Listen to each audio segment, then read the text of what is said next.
الَّذِينَ, those people who, إِن مَكَّنَّاهُمْ فِي الْأَرْضِ, if we give them authority in the land. Makkanna from the root letters, Mim, Kaf, Noon. Makkana, yumakkinu, tamkeen. And tamkeen is to give authority, to give a position to someone. The same word was used for who? Yusuf alayhi salam. كَذَلِكَ مَكَّنَّا لِيُوسُفَ فِي الْأَرْضِ. So, Yusuf alayhi salam, he was given a stable position, right? He was given authority, he was given power. So, الَّذِينَ إِمَّكَّنَّاهُمْ, who deserves the help of Allah? Who are the ones whom Allah will aid? They are those who, if we give them authority in land, what will they do? أَقَامُوا الصَّلَاةَ, they will establish the salah. They will not forget Allah, they will remember Allah.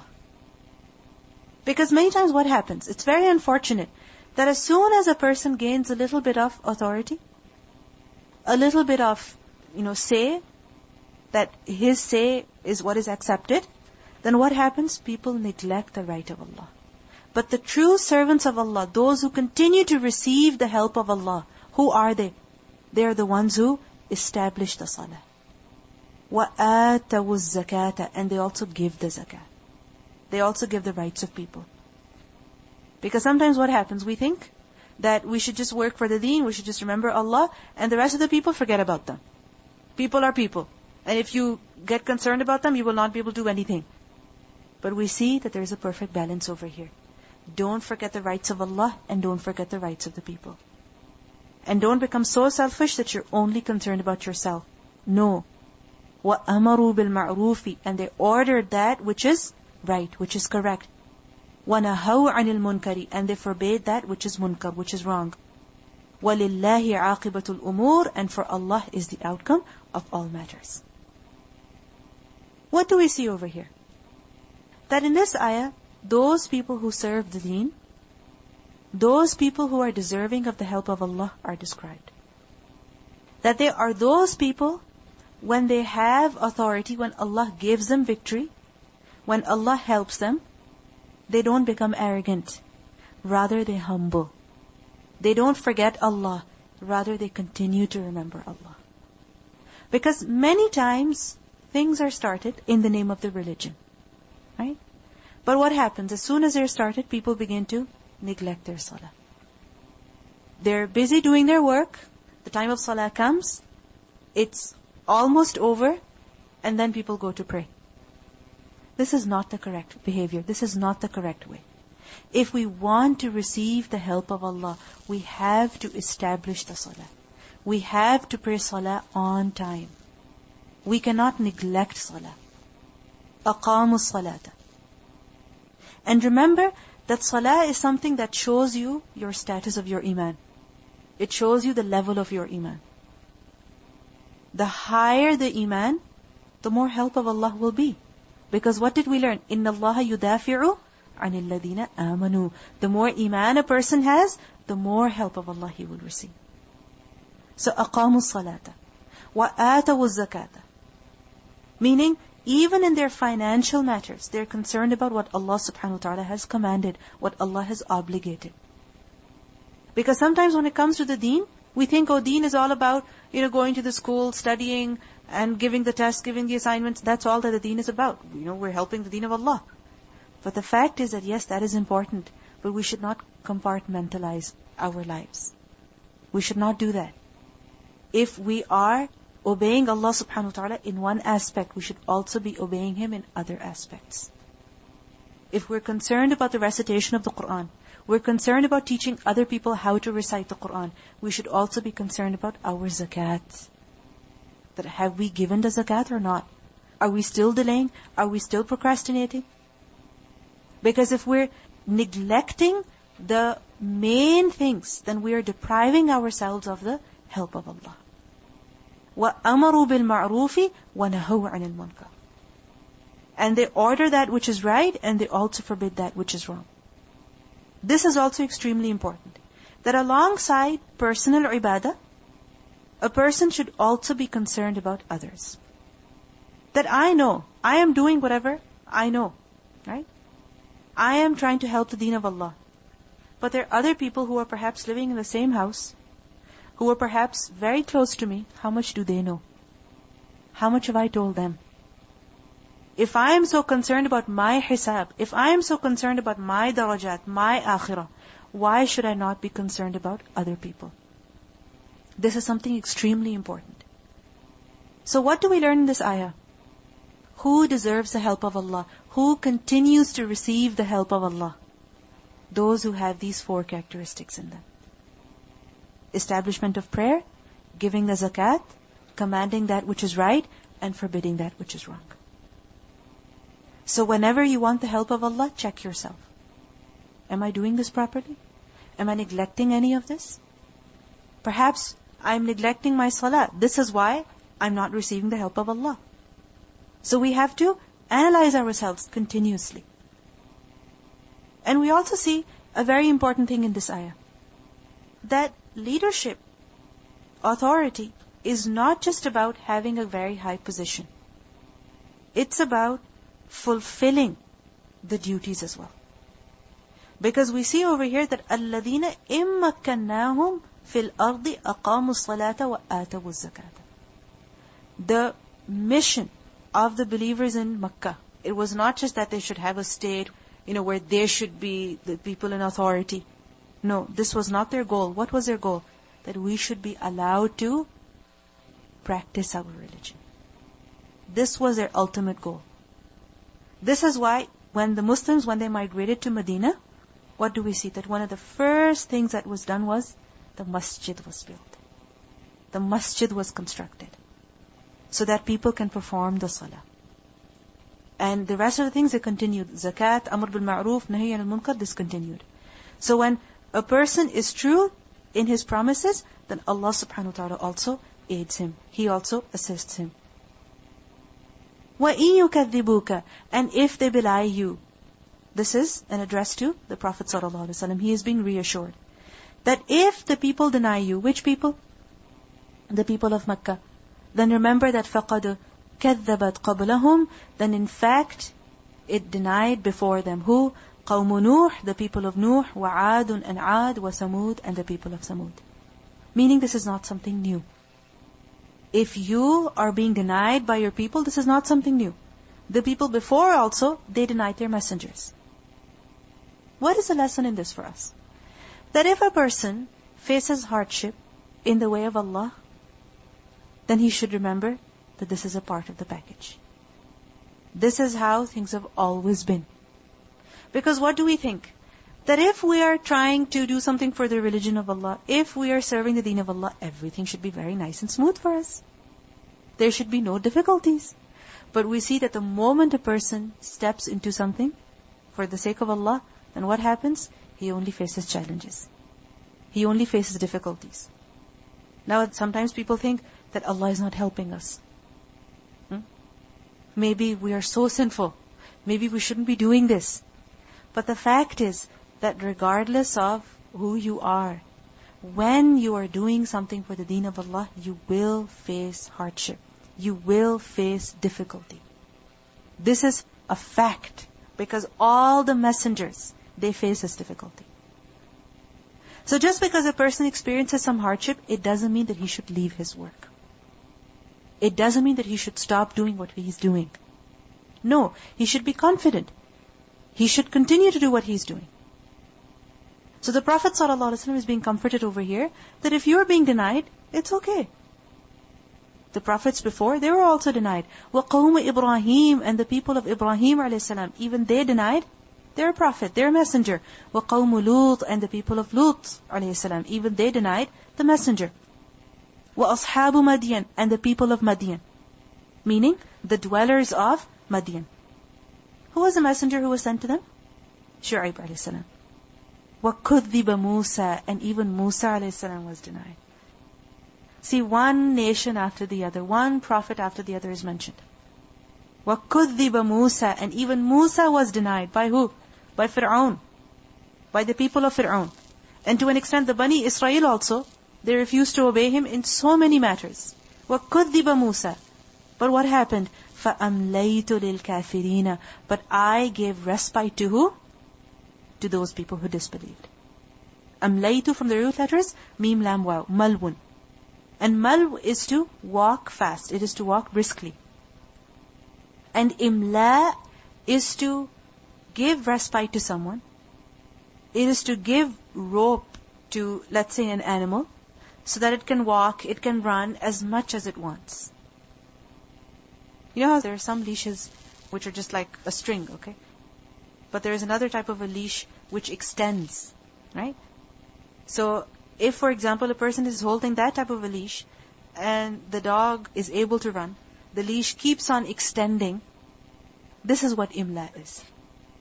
That I gave them respite. I let them go as far as they wanted to. I let them go as far as they wanted to.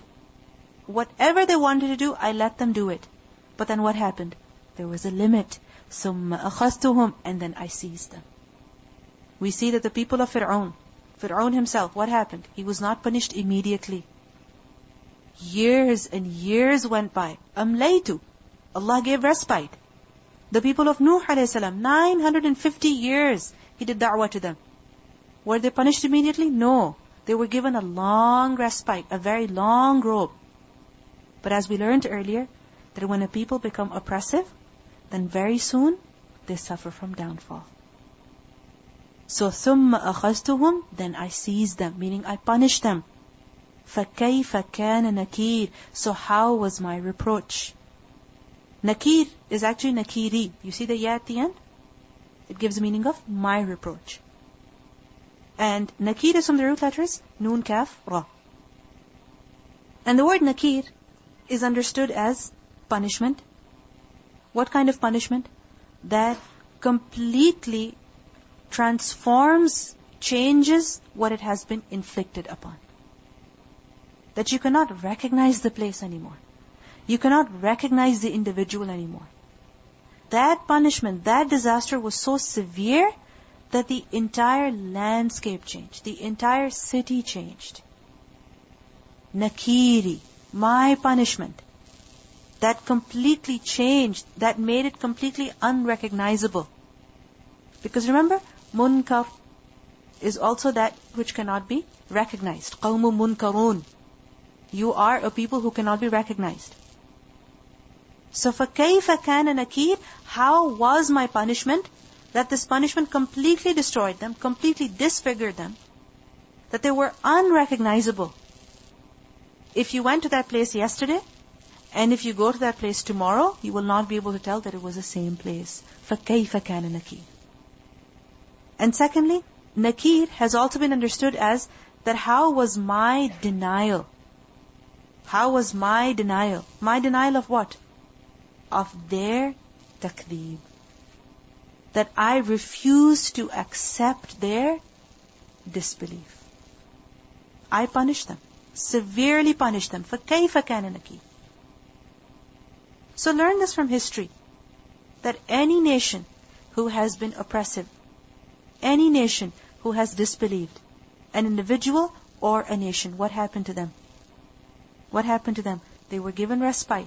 They were allowed to do whatever they wanted to, but then after some time, their freedom was taken away. And in this is comfort and reassurance for the Prophet ﷺ and the believers. That yes, right now in Makkah you are weak. Yes, your enemy has so much authority and power over you, that they can just come and take one of you and punish you as however they wish. Don't think that Allah is not helping you. No, He is helping you. But right now, He is giving respite to these people. So they can do whatever they want, and then they'll be punished immediately. And remember that Allah does not forget, as you can see from the past examples. We see that inna nasra ma'a sabr. This is the law of Allah. That help, victory comes with what? With patience. And what do we think? That if we're doing something, then help should come to us very clearly. Victory should come to us in a very visible form, in a very tangible form, that we should be able to see it. And we should never face any challenges, any difficulties. But we see that help only comes with sabr. And when can you do sabr? When you're facing a challenge, when you're facing a difficulty. We see that previously in the surah, the mukhbitin were mentioned. Who are mukhbitin? Those who are humble. Those who accept whatever Allah subhanahu wa ta'ala commands them. Whatever comes their way, even if it's a difficulty, even if it's a challenge. A person does not question over there, oh Allah, I'm doing so much for the deen. Why am I suffering from this difficulty? Why have I fallen sick? Why has this person said this about me? Why am I facing so much opposition? No, a mukhbit is who? The one who just humbles. Okay, you want me to face this difficulty? Accept it. This is who a mukhbit is. And when a person becomes mukhbit, only then he can have fear of Allah. When he has fear of Allah, only then he can continue to do what he should be doing and hence deserve the help of Allah continuously.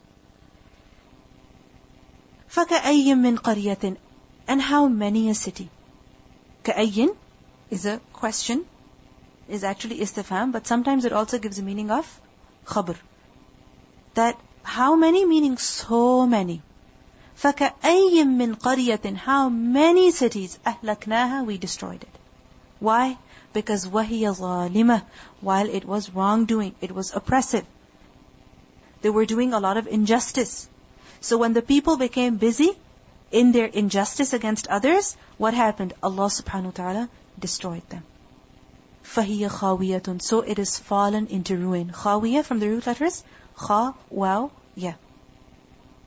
And khawal bayt is when a house has been demolished, or when a house is completely empty.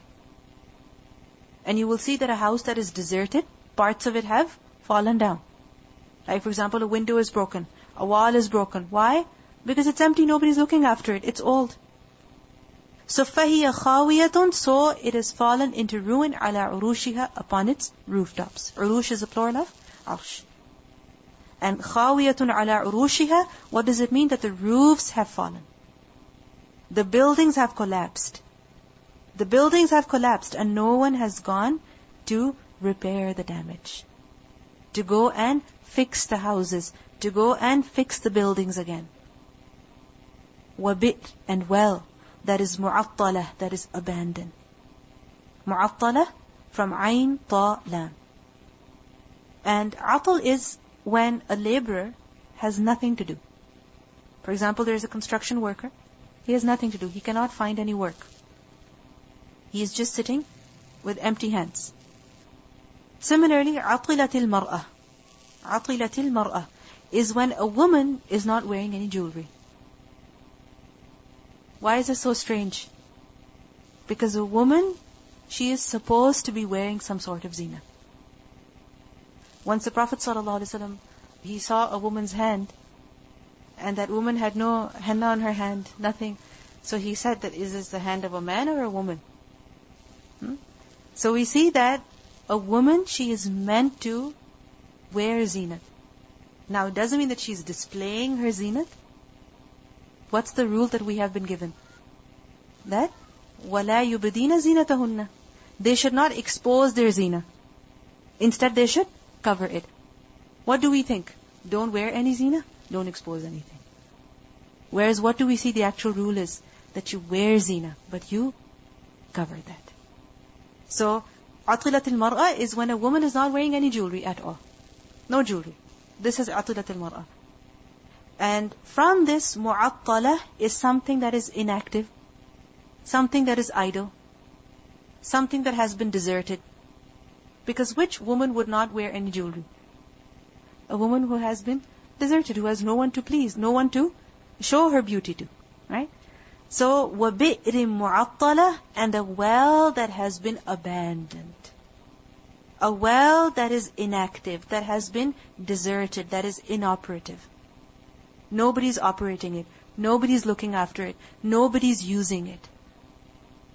So, how many cities we destroyed while they were wrongdoing, and now if you go and see those places, the houses, they have fallen down, their roofs have collapsed, and amongst those houses are also wells that are inoperative. Nobody's coming to take the water out of those wells. And how many وَقَصْرٍ, and palaces that are masheed, that are lofty. But now, they're in ruins. Qasr is used for a palace, for a tower, you can say. And mashid is from the root letters sheen, dal, according to one opinion, where shad is to be very intense, to be strong. So qasr mashid, extremely strong towers, strong buildings, mighty buildings, solid structures. That if you look at their walls, if you look at their roofs, they're so solid, so strong, but you will still find them empty. Nobody's living over there. And mashid has also been understood to be from the root letters shin ya dal, where shayd means to plaster something, to do the finishing touches of a building. So for example, when a building has been constructed, what will you do? You will paint it, you will plaster it, right? You will make the walls fine, you will make the roof fine. Tiles are put. Different things are done in order to finish a building. So qasr mashid, palaces that are lofty, palaces that are so strong, that are so high, that are so tall, and that are so beautiful in their outward appearance. But we see that they are deserted today. We see that the Arabs especially, they would fight a lot over water. Why? Because water was very scarce. Obviously, if people are living in a desert, water is scarce. And literally people would have wars. Because there would be a small fight over a well. That fight turned into one person murdering another, which turned into a tribe fighting against another tribe, which turned into a war between people. So this is how valuable water sources were. This is how valuable they were. And you can imagine that how much people they fight, how much effort they put in order to have the perfect dream house. Right? So many times people will fight with one another, they will deprive one another of their rights. But we see that all of those buildings that were built, all of those wells that were fought over, they are there today, but its people are gone. Their people are gone. So at the end of the day, what is important? Is it these buildings? Is it these houses? Is it this money that is important? What is necessary? It's our akhlaq. It's our iman. It's our amal that is necessary. Because at the end of the day, all people will be gone. And these places that will remain, eventually even they will be turned into dust. So what will remain? Our amal, our actions will remain, that will be observed. So in this ayah, what is being said? That so many nations were destroyed before. These people, they don't take a lesson. And still, they will become oppressive towards others. They will deprive others of their rights. They will become treacherous. What's the use? What's the benefit? A person is only harming himself. أَفَلَمْ يَسِيرُوا فِي الْأَرْضِ, have they not traveled in the earth? فَتَكُونَ لَهُمْ, so it would be for them قُلُوبٌ, hearts, that يَعْقِلُونَ بِهَا, they would understand with them. Do they not travel over the earth so that they can see what was the end of the previous people? What Allah subhanahu wa ta'ala has created in the earth? And do they not have hearts with which they can understand? يَعْقِلُونَ, from the word aql. What does aql mean? Intelligence. So they have hearts through which they can understand. أَوْ آذَانٌ, or ears, plural of udhun, that يَسْمَعُونَ بِهَا, they could listen with them. They could listen what with them? The news of destruction of the previous people. فَإِنَّهَا, for indeed it, لَا تَعْمَى الْأَبْصَارِ, the vision, the eyes, they do not become blind. What is it that actually becomes blind? وَلَكِنْ, but, تَعْمَى, it becomes blind. What? الْقُلُوبُ, the hearts. Which hearts? الَّتِي فِي الصُّدُورِ, the ones that are in the chests. Because even if a person is physically blind, if he has a heart that is tender, if he has a heart that is alive, if he has a heart that reflects, then he will take a lesson from what he comes across. Then he has ears that can listen and give him warning. He can understand, he can take a lesson. But if a person can see with his eyes, but still he does not take a lesson, then what good are those eyes? They are of no use. We see that the companion of the Prophet ﷺ, Abdullah ibn Maktoum, he was blind. Physically he was blind, he wasn't able to see. But he was more seeing than Abu Jahl. He was more seeing than Abdullah ibn Ubay. Although his eyes were not that sharp, but his heart could understand.